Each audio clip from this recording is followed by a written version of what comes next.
My name's Tom Wickham, or as a lot of people know me, TJ.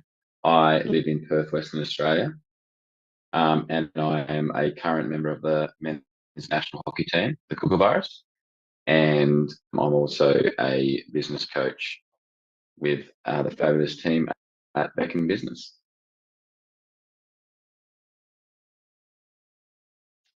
I first came across Bodhi at WA Leaders.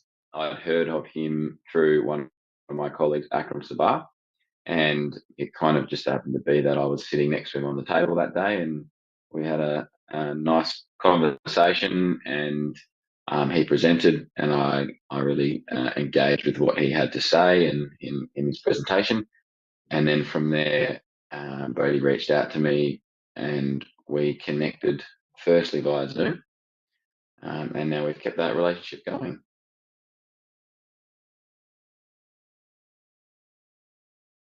No, not at all. Um, I'm I'm a pretty open book. I'm someone that is always looking for better ways to do things or self-improving all the little things. And I didn't engage with Bodhi to necessarily try and figure out a problem. I engaged with Bodhi because I'm a big believer in putting a support network of people around you.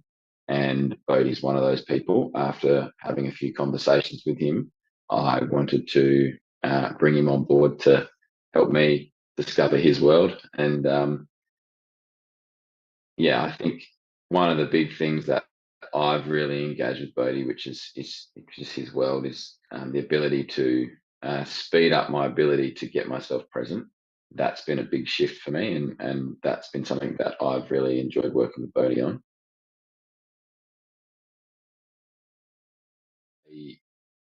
Most definitely, I think the way I choose to show up just across the board in my day-to-day life, I think when you can mash your whole world as just being one thing together, as opposed to it being I go to work, I rock up as a hockey player, I rock up as a partner. I think when you're able to kind of get in the flow of just making yourself present as one, as a whole, I think that's when you're starting to really tap into optimal human performance.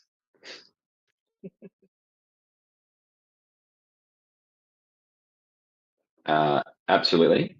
I think the speed in which you're able to bring yourself back to the present moment, I think that's been the biggest shift for me. Is you can get yourself in a bit of a bind, or you let other pressures drip feed into other areas of your life. And for me, the speed in which I'm able to now bring myself back to being where I am allows me to be in the moment that I'm in, as opposed to my head being somewhere else. So that is only going to benefit my clients when I'm on the pitch, my relationships, whether that's my partner or with anyone else that is in my circle. So this, I would say, it's the speed in which I'm able to bring myself back and having some different tools or perspectives to get myself there. That's probably been the biggest shift and biggest value that I've had from Bodhi.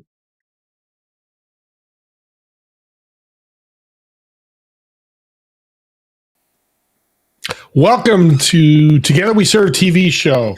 Thank you for joining us, and thank you for listening and recording if that's what you're doing. I'm super excited because I met Bodhi months ago, maybe 6 months ago. We've stayed connected. We've shared some introductions. We talked right before the show, and the energy that comes out is magnificent. But he talks about feminine and masculine energy. Obviously, I'm a man, but I do cry. And he pointed that out to me when we first talked. I don't know if he remembers this, but yeah, you cry. I've cried on podcasts. I've cried on this TV show when I hear stories. We're just human, and that's what we do. So we're going to talk about this because it's important. Where you work, where you go to church, you're at a grocery store, restaurant, you're dealing with masculine and feminine energies all the time. But as a male, it's hard to deal with the female energy, and then vice versa, because they are different. Venus and Mars, the John Gray book just comes to mind. So with that being said, let's bring on our incredible guest. Welcome to the show, Bodhi Aldridge. Thank you so much, Steve. And welcome to the listeners. So I got to ask, that Tom Wickham, is he a football player?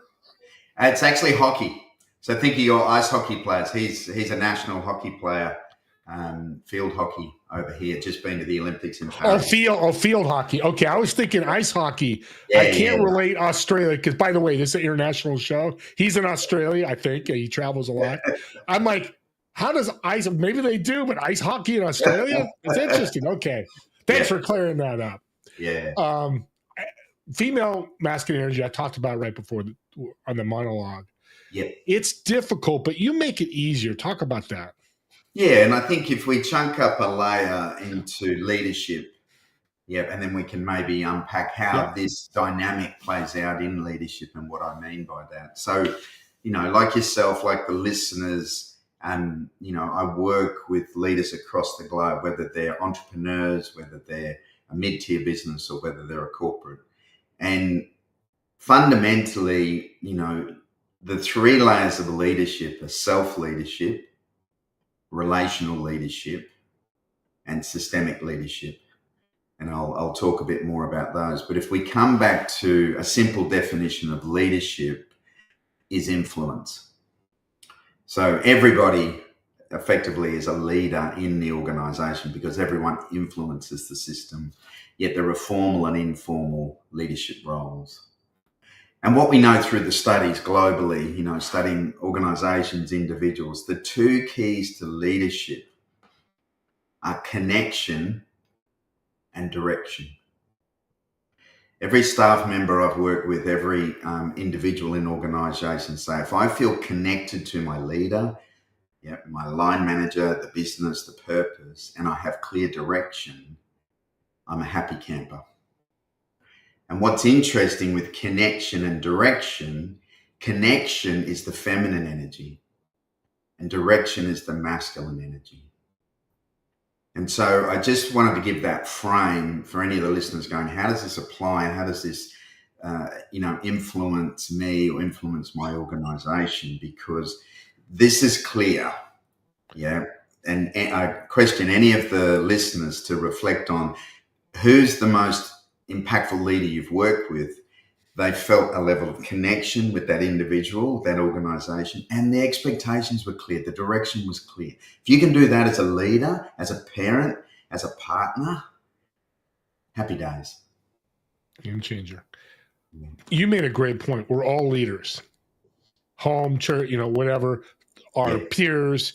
Talk about, as somebody listening that's 8 to 5 or not the owner of the company, they're in the middle part of this staff employee base. How are they a leader amongst their peers? Yeah. It's, again, the simple definition, you can look at all the leadership books is it's influence. Yeah. So if you're an employee in an organization, you are influencing that system. There's a great story, Steve, and because a lot of organizational change, often people think it's the top down. It's got to be the VP or the CEO. And I think it was Hush Puppy many, many years ago. And there was a middle manager in the organization, large organization, US organization. And he was involved in HR and recruitment.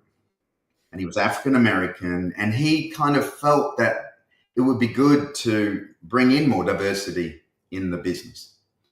And without any fanfare, without any hoo-ha, as he started to recruit, he was just aware of bringing in more diversity. Now, over 10 years, he transformed the culture of that business because he brought in people from different cultures, different backgrounds, not, having some big mandate and some big DEI policy or whatever. He just went, I can influence this. They're selected on their merit, but they're also selected on how do we increase the culture here. So any individual who's an 8 to 5, 9 to 5, if you just think of your circle of influence, downward, upward, your relationship with clients, your relationship with other stakeholders, your presence, and as Tom shared in that beautiful video, one of the things, connection starts with connection with self, which is all about how present am I. So if you're going to work every day and you're scattered and you're distracted and you're bouncing around, it's a very different influence you have on your team, on the stakeholders. And so, to answer your question, the the three keys, to really anchor this in is embodied presence. How do I get more present, as Tom shared? What's my purpose? Whether it's 8 to 5, whether you're running a business, a lot of your guests talk about the why. And everybody has an impact. Like that example I used in Hush Puppy, he was clear. My purpose here is to increase the diversity in this organization. And the third is passion. How do I bring passion to my life, to my children, to my beloved, to my work? Every day, Steve, when you leave home, any of the listeners, there are 2 trains that leave your home. One is the resistance train, one is the flow train. And you can resist life, you can play the victim, you can have a pity party. I'm working for this organization and I don't like it, and blame and judgment. It's a choice. Or how do I get into flow? How do I embrace it? How do I be a servant leader? How do I lean in and be the best version of myself? And that's, as tricky as it is, I know a lot of the listeners may be struggling at the moment.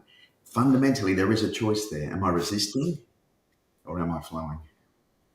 Yeah, choice is great. I know I need to talk because I'm the host, but I could just shut up and listen to you for an hour. I learned so much. And it's very interesting about the influence.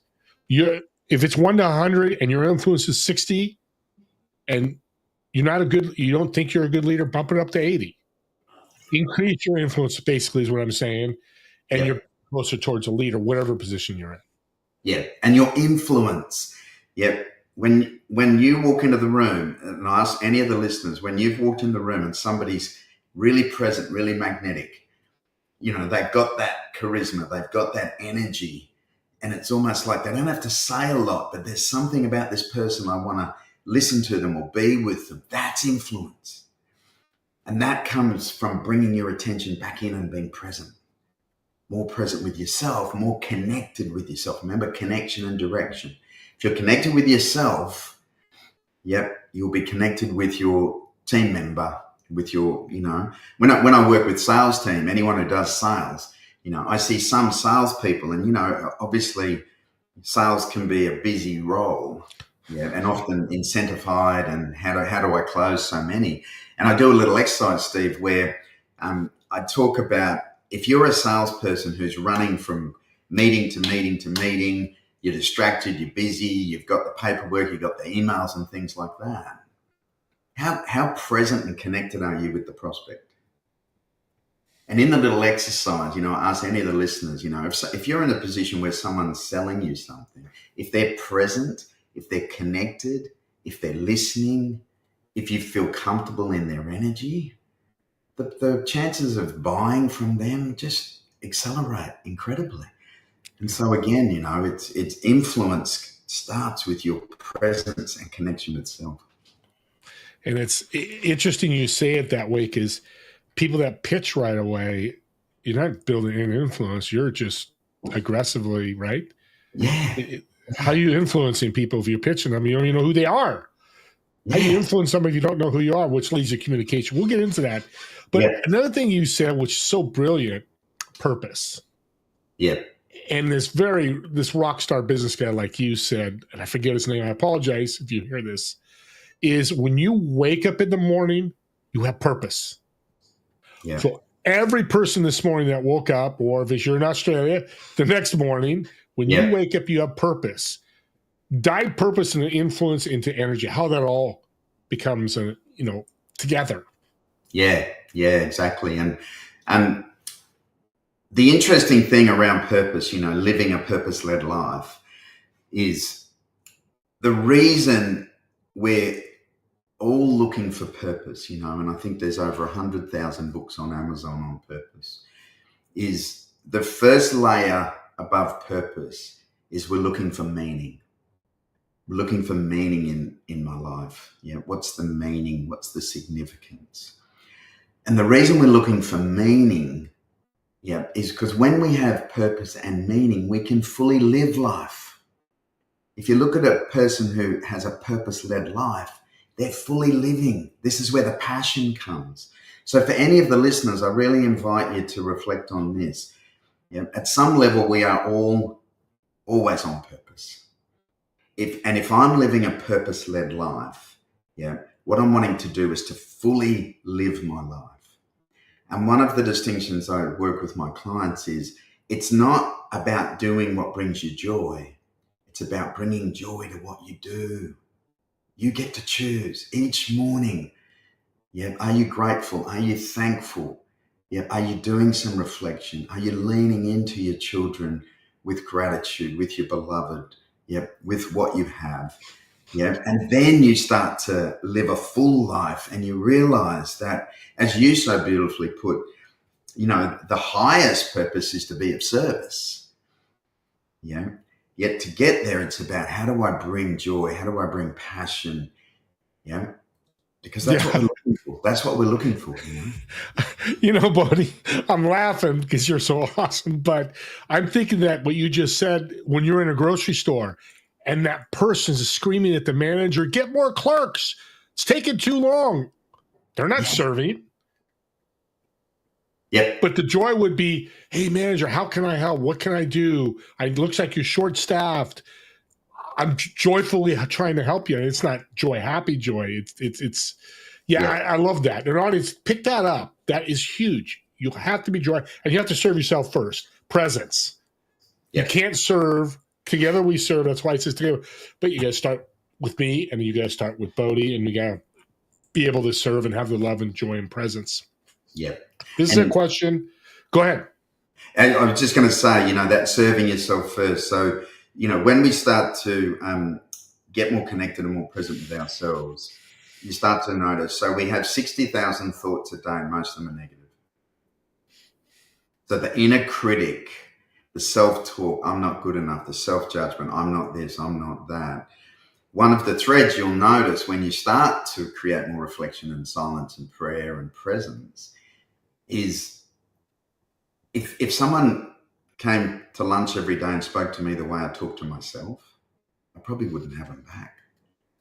And so you've got to start to be gentle with yourself. You've got to notice these thoughts. Your life is a reflection of the conversation you have with yourself. And a lot of that is subconscious. So, getting more present, you notice these, and again, this journey from fear to love, this journey from the inner critic to the inner lover, however you phrase that, serving yourself is serving your true self, being compassionate, loving your true self, and noticing those fearful stories that, we all have, and we start to let go of. And then you can be more present, more compassionate for self, and serve whoever's in front of you, the grocery store. I love that example. Yeah, that's fantastic. There's thousands, like you said, about purpose. There's millions of books on leadership, millions of talks about leadership, all those TEDx talks, speakers, and it's all great. But what do you think leadership is? Because what I heard the stat was people study, like 100% of people that read leadership books, 13% retain the information. So we got 87% of people out there not being true leaders after they've been educated. To you, what is leadership to make it right? Yeah. And as I mentioned, the simplest definition, if you want to cut through all the books of leadership, is influence. Whether it's a sporting team, whether it's a parent, whether it's a business. Yeah. And there are formal and informal leaders.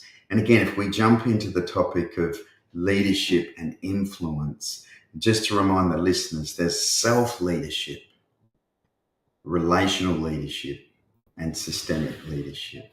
Self-leadership essentially is, how am I showing up today? Am I being of service? Am I being compassionate with myself? Am I being present and connected with myself and with other? Relational leadership, the studies are really clear. So when you're in relationship, whether it's your child, your beloved, a staff member, energetically, the most effective leaders create a safe container in that relationship. There's a lot of studies now around psychological safety, emotional safety. That comes from presence and vulnerability from the leader. So think about any relationship you're in, one-on-one or small group. Yeah. How am I influencing as a leader? How do I influence that? Yeah. And what we know is that successful relationships, communication, again, starts with the communication you have with yourself. So many of the leadership books are about communicating better with the other person, active listening and all of that, all very useful. Yet again, the communication and relationship you have with yourself, the self-talk, the emotional awareness, the energetic presence. And systemic leadership, so anyone who's married with children, or in a relationship with children, we have created a system there, a constellation, and you're influencing that every day. So self-leadership, the relational leadership, often individual, but also what's happening in the system. And when I work with business leaders in the systemic work, the systems thinking and this systemic work, as a leader, often what happens is the system, the business, the family, the community, there are things that are going on in there which you could say are the symptoms. But as a leader, it's about getting to the cause. Connecting systemically. What's going on here? Why is this showing up? And so, and to do that, and again, we'll jump into what the masculine and feminine energy mean, because just to repeat myself, leadership's about influence. They're the different types of leadership, and then it's the connection and direction. That's what's effective in leadership. Does that make sense, Steve?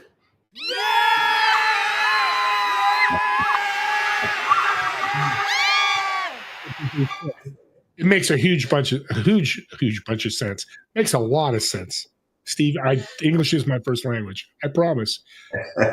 Here's something that came to my head that I've never thought of before that you're so brilliant to bring out of me is, can I go as a leader and go to my people and communicate, am I really influencing you? Or whatever words, but that comes to me. It's like, have a team meeting, my managers go, hey, here's my first question.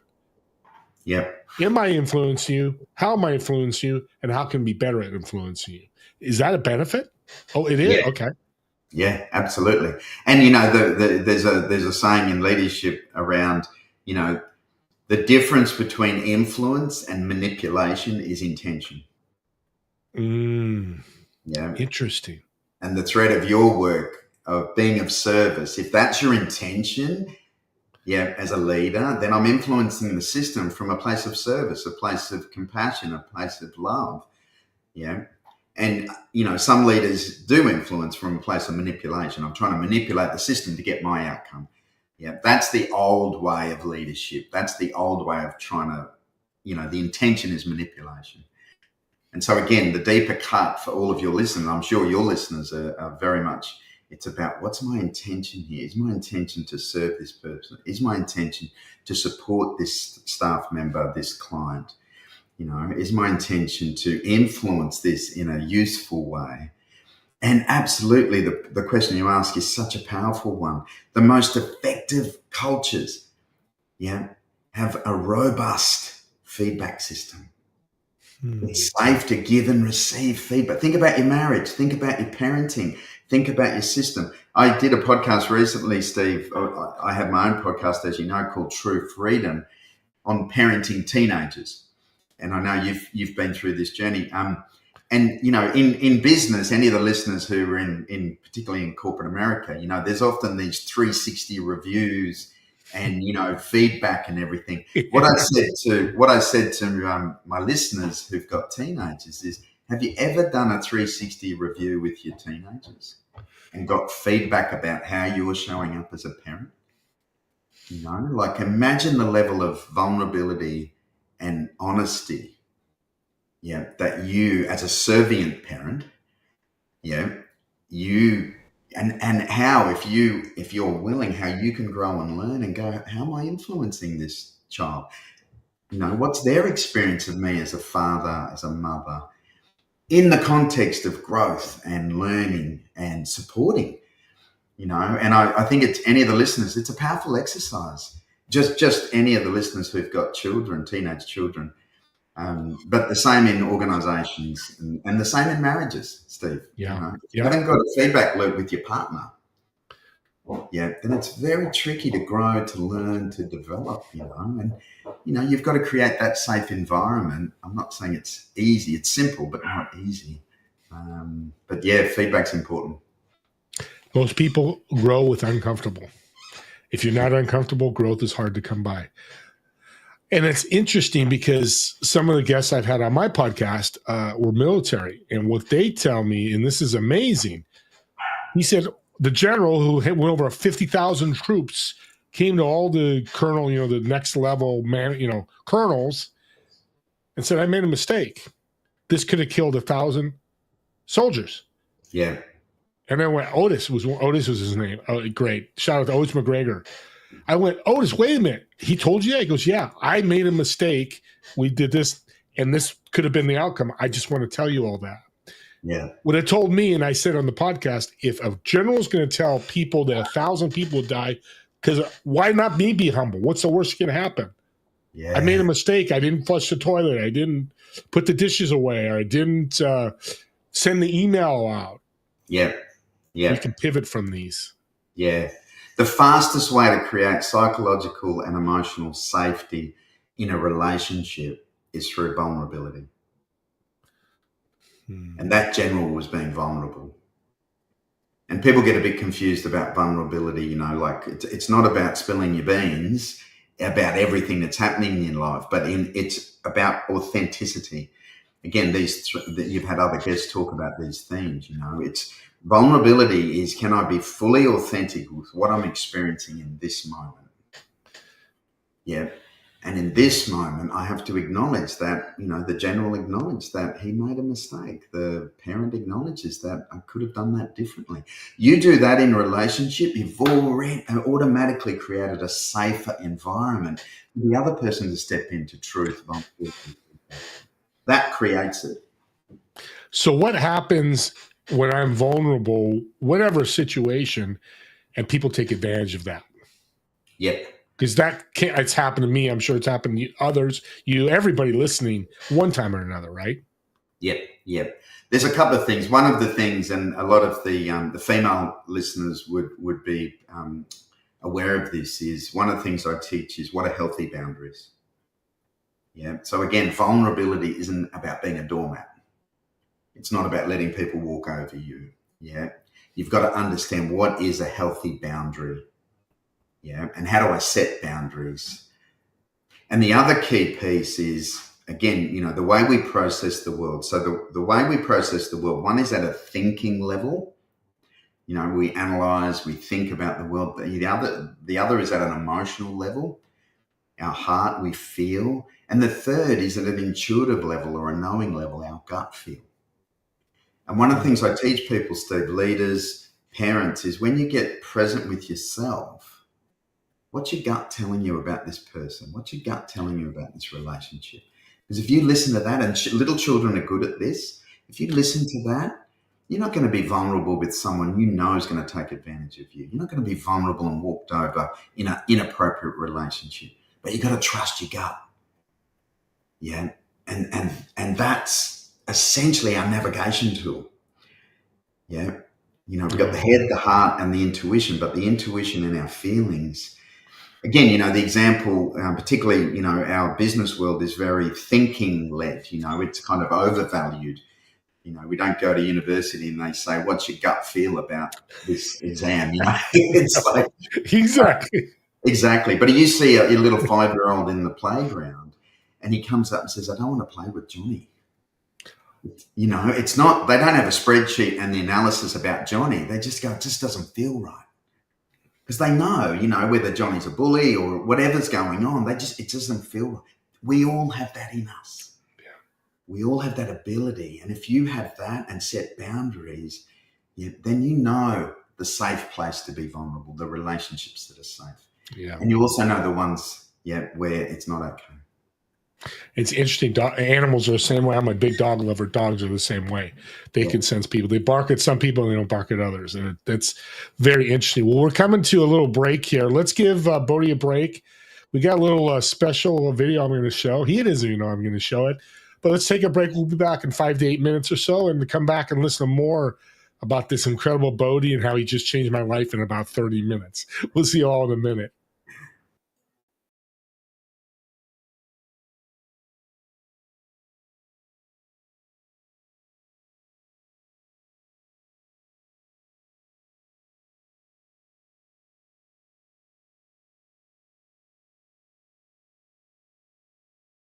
The hero of our own life. And essentially, when men realize that they get to create the whole of their own reality and become the author of their life, being a hero doesn't necessarily mean climbing the Himalayas. It doesn't necessarily mean being a superstar. Yep. In Hindu philosophy, which talk a lot about the hero's journey, we are born into a certain dharma. We're born into a certain life. And it's like, how do I lean into that? And I like to think of this aspect of the hero's journey that we cover is for the householders. It's the contemporary hero's journey for men, typically who are married, mortgage, business, children. How do I lean in and be the hero of my life, the hero to my beloved, the hero to my children, the hero to my employees? And one of the things we started this podcast series with is that there is a map. There is a map to being the best version of yourself. Yeah. And the map is the hero's journey. And the contemporary hero's journey, particularly for householders. Remember, the masculine, the deepest driver for the masculine is freedom. True freedom, which is what we're talking about. And that's the Holy Grail. So the hero sets off looking for the Holy Grail. So it's the freedom from suffering and reconnecting with our innate freedom, our innate essence, our innate joy, the truth of who we are. And then being of service from that place. Then the hero brings his gifts to the world. That's essentially what we're talking about. If we map the contemporary journey in the Western world, so most men, we're closest to the Holy Grail at 16 and at 45. And a lot of men the listeners may reflect at 16, often there's psychologists talk of the existential crisis, this questioning of who am I, what's it all about? That's because we're hearing the call, yet most of us resist the call. And that's a classic part of the hero's journey. We get a sense there's something else, but we deny it. We say no. And the classic in our 20s, again, these are huge generalizations, is for a lot of men in the Western world, we go looking for the Holy Grail outside of ourselves. And so that's when we go to India, we go meditate, we go climb the Himalayas, we go party, we go, exploring, whatever it might be. We're looking for the Grail outside ourselves. And there's a point on the hero's journey, when we hear the call and realize that the Holy Grail was inside us all along. The analogy is, we go looking for the Grail and realize it was at the bedside table all along. Okay, so just to sort of double down on the idea of the call. The call is when there's a point in a man's life when we know we're more than just our pinhead, just our thinking mind, just our ego. And often it occurs in nature. Often in nature as, young men or in our journey, and this isn't just for men, obviously, this is for all of us. But if I lean into the masculine, often in nature, there's a place where we just go, wow, there's something bigger going on. That's the call. That's the urge, the inquiry. And that's, using the Ken Wilber work, that's when we wake up. Right.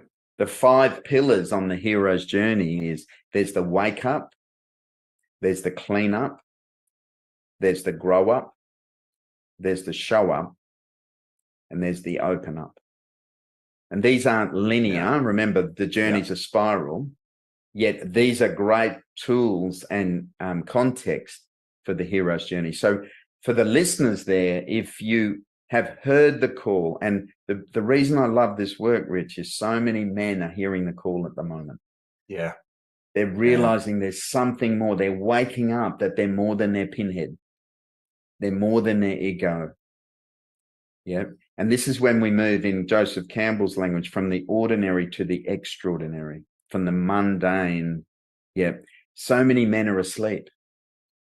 So many men have bought the myth that it's about just the grind. It's just, I've got to put up with this. I've got to pay the mortgage. I've got to go to work. I'm the victim. I'm at effect. Yet so many men are realizing, I'm the author of my life. It doesn't mean I leave my marriage or my children or my business. It just means I can experience it differently.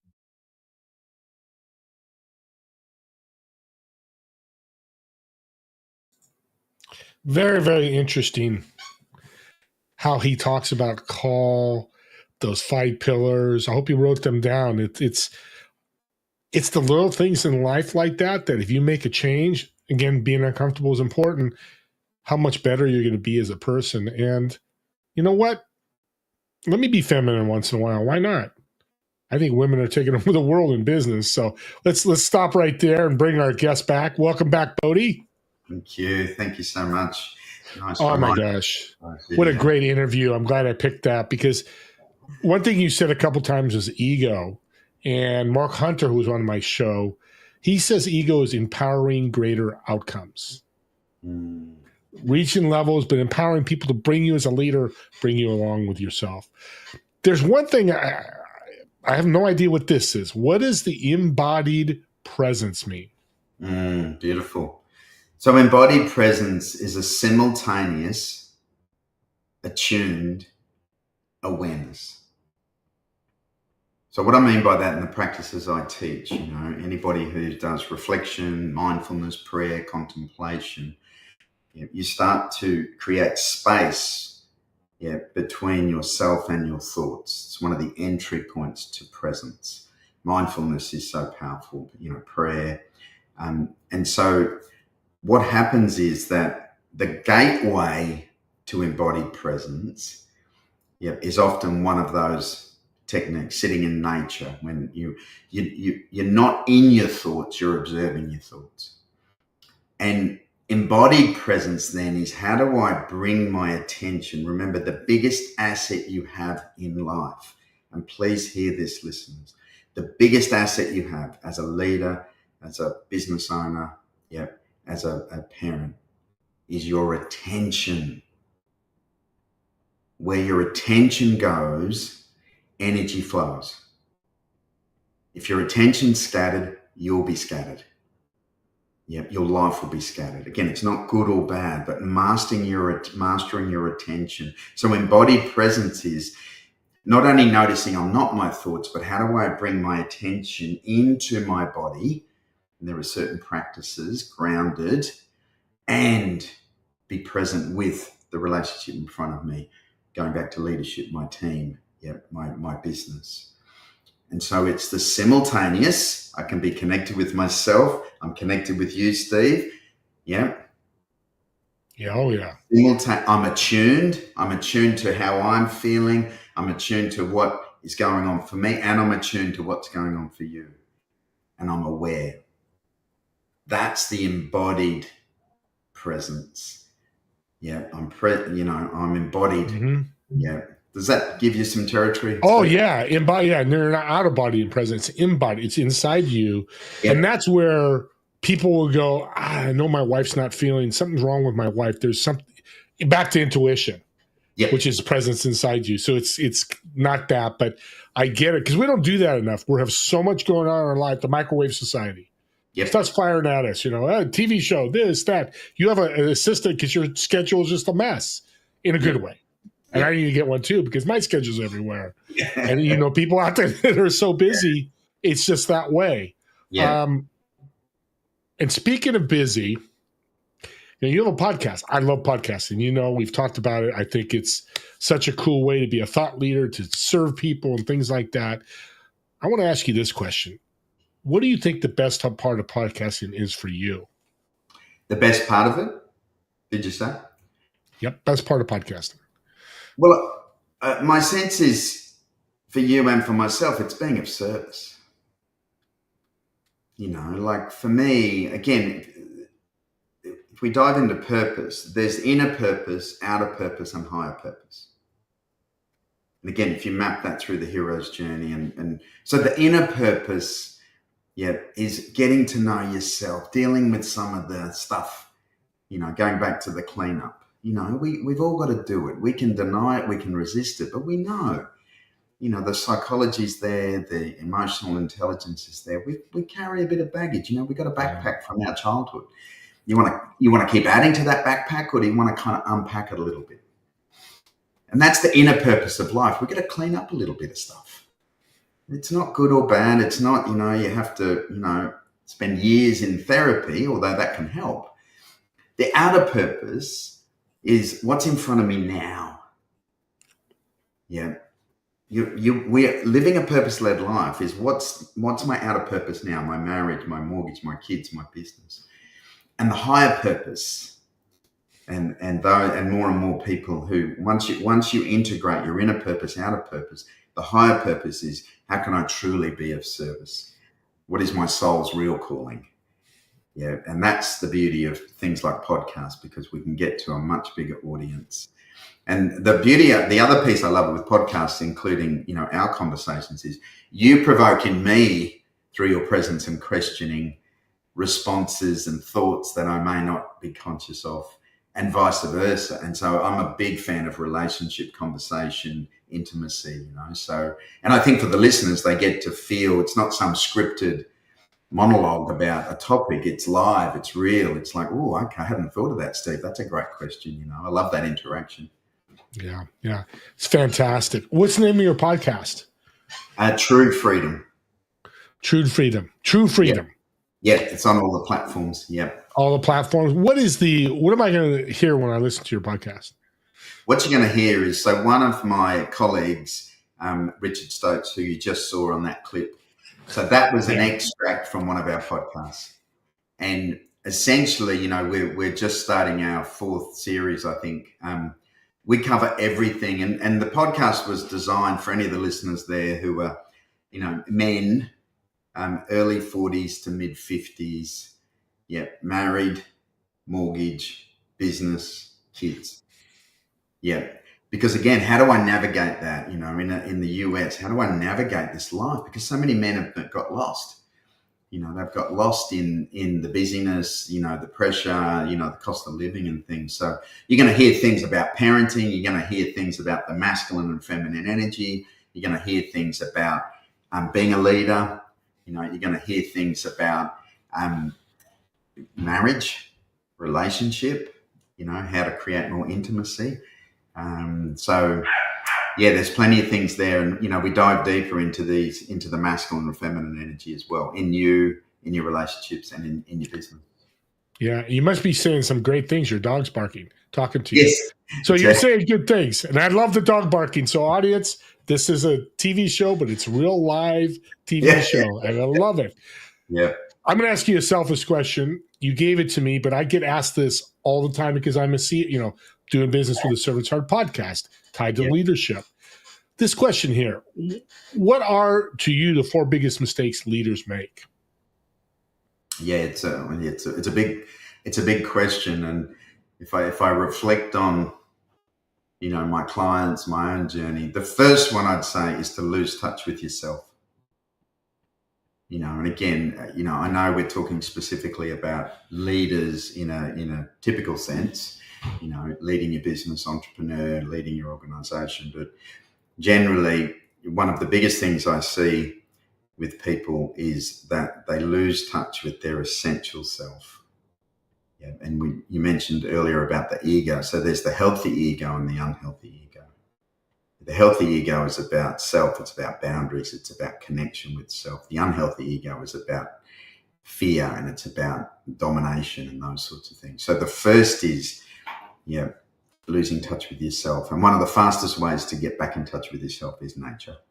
As I've mentioned, spend some time in nature. The second is that leaders who think they've got to do it all themselves. And so true leaders create leaders. And the ability to delegate, the ability to empower, the ability to collaborate, particularly for men, is such a powerful leadership tool. So if you think you've got to have all the answers, if you think you've got to do it all yourself, that's going to come at a cost. The next mistake I would say is not understanding the masculine and feminine energy. And again, we haven't had a lot of time to cover that yet. And a simple summary of that. So the masculine and feminine energy isn't about gender, although most men are more in their masculine and most women are more in their feminine. And traditional cultures have known through the universe, through the planet, there are these energies that run, which we call the masculine, feminine, the yin and yang, whatever you want to label them. And they're totally different wiring. They communicate differently. They make decisions differently. They relate differently.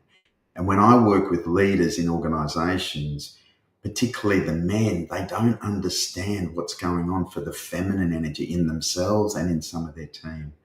And it's a huge mistake. Essentially, we're losing 50% of the resource in our organization because we're often stuck in the masculine and the hypermasculine. And then the fourth mistake I would say, which is similar, and we touched on it before, is it's not just I don't have to do it all myself, but am I willing to be vulnerable and ask for help? Am I really willing to go, like the general you mentioned, somebody in such an incredible role was willing to acknowledge the mistake. So again, I would say that's a mistake that leaders make, is that it's not okay to be vulnerable. I've got to have all my stuff together all the time. I've got to have all the answers. Yeah, it's not the case. People respect you more when you're humble and say, I made a mistake. I say it in my podcast, hosts have correct me all the time, and it's great. And one thing you mentioned about nature, now I'm in my office all day, and my wife, you got to get out. And I did it yesterday. I just got out, laid with the dog, sat outside in the backyard. You're not saying somebody has to go climb a mountain. If you want to, you can. Just get out in the sun or the rain or whatever. That's what you're saying. Get out in the air. Yep. I came back, had the rest of the day was I just realized that as you were talking, my day was so much better. Yeah. And I'm going to start doing that. Exactly. They did some studies on leadership, and they got leaders to map their behavior for a month. So they literally logged everything they did for the day. And what they found at the end of it is that the most effective leaders had a daily reflective practice. And that reflection was often through nature, through like just sitting in the garden with a cup of tea, reflecting, being in stillness, being in silence.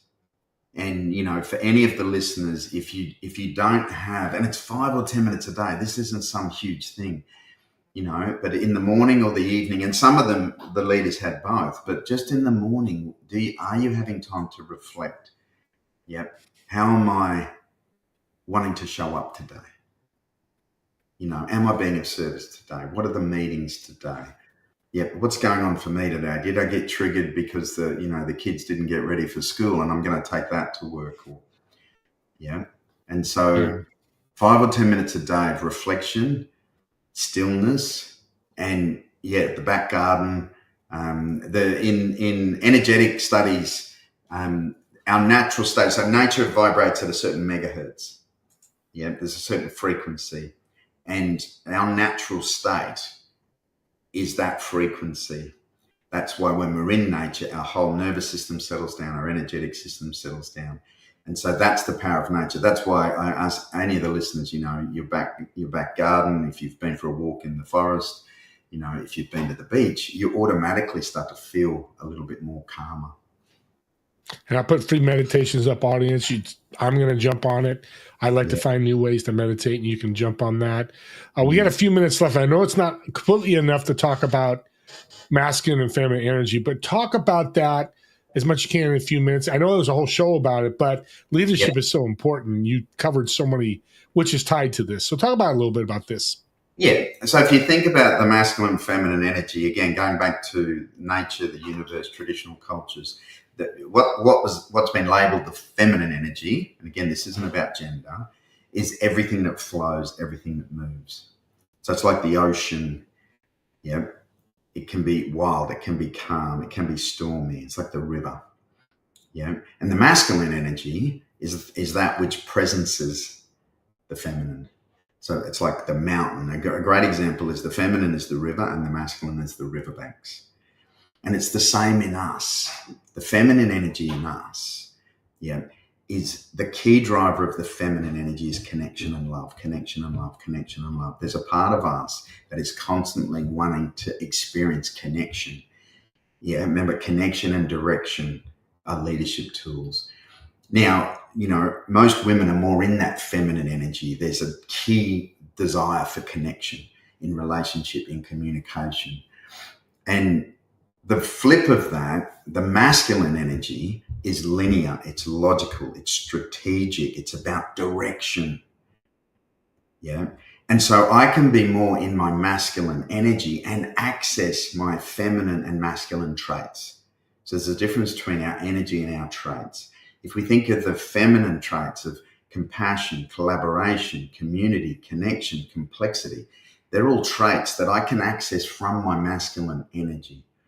And I can also access the masculine traits of strategy, of logic, of linear, those future thinking. And so one of the big distinctions, and particularly for any of the female leaders or female business owners listening, is how can I stay in my feminine energy if you're more in your feminine energy, but still access some of these masculine traits and feminine traits? The lioness, if you come close to the cubs of the lioness, she's going to roar, she's going to be in her power, but she's still a lioness. And so, and this is mastery in organizations, leaders who can access those different traits. Because a lot of female leaders think they've got to become more masculine, and they're exhausted because they've disconnected from their life force, they've disconnected from their feminine energy. And encourage them to realize you can have masculine traits and stay in your feminine. And as you mentioned before, Steve, for yourself, you've got a big heart. You're a man, you're a strong man, and you can have empathy, you can have compassion, you can have nurturing. I see you with your dogs. It's just like this big, cuddly, beautiful man, but you're still in your masculine, and that's all I'm talking about, connection and direction. Yeah, it's awesome. And you nailed it. And you gave me a lot when I met you back last year. More of it's okay to cry. It's okay to show emotion. Doesn't make you less masculine. And being feminine, because you're masculine, doesn't make you less feminine. I'm glad you're able to get that in time. Yeah. So reach out to Bodhi here, LinkedIn. He's the best place to get a hold of him. Real quick question. I've reserved the Learjet for you. There's 4 seats. You're in one of the seats. Who are the other 3 people you're going to invite, dead or alive, and where are you flying? Yeah, wow. When Mandela comes up, okay. Dalai Lama comes up, definitely. I'm, I've got to have a spot for my wife, or I'll be in trouble. That's a great plane ride right there, my friend. That is great. Exactly. And I think for me, we'd be flying to the epicenter of where we can make the most impact. And I know at the moment in the US, there's a lot of change and a lot of turmoil. I'm coming over in May to speak at a conference about the future of male leadership, because for me and for all the listeners, it's, how do I, it's that whole thing, if you're not part of the change, you're part of the problem. Yeah. And so for me, I would go wherever I can make the most impact, in leadership, in business, in community. Well, we're going to end the show there, and I'm going to drive into my feminine side and say, and I mean this, I love you, Bodhi. I love what you're doing. Seriously, from my heart. And men, you can say love to men all day. It doesn't matter, even in business. Thank you. You're a blessing. And audience, reach out to him if you have questions about, if you need a speaker. If I was doing an event, he'd be my number 1 speaker. And then Tony Robbins and Dalai Lama and Nelson. No, I'm half kidding, but he'd be right up there with all of them. And with that being said, we'll see all of you on the next episode, which will be Friday, 2 p.m. Pacific, 5 p.m. Eastern. Got to work on my time zones. Next Friday, Together We Serve TV show. We have another fabulous guest. Thank you all. Thank you so much. Thank you, listeners.